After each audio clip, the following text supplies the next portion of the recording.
Sangang daan.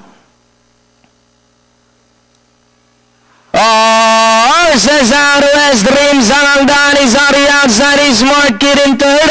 Then followed over by Dixie Gate, Babes Magic, Jasper Kips, and Night or Day is the early trailer as solo leader. Sangang daan by about 4 lengths.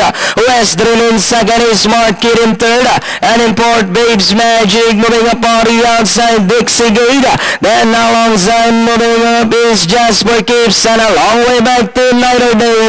Inside a half mile, Sangang daan is still the leader by about 4 lengths.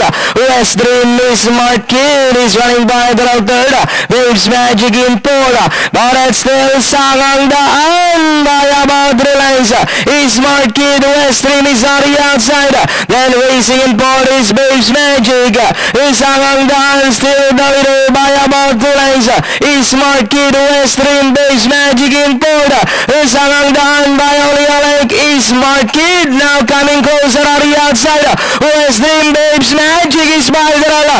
Is Sangang daan still in front. Is Smart Kid is on the outside.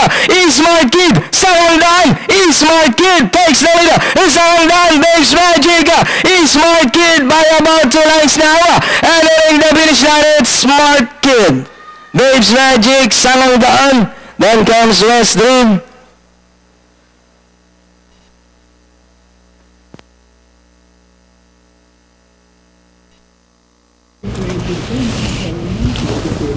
Isang magandang ganati pa balang karevista ang ating napanood para dito sa ating race number 3 kung saan nanguna itong si Smart Kid numero 7, segundo numero 1 Babes Magic, tercero dumating numero 5 Sangang daan at itong pang-apat po numero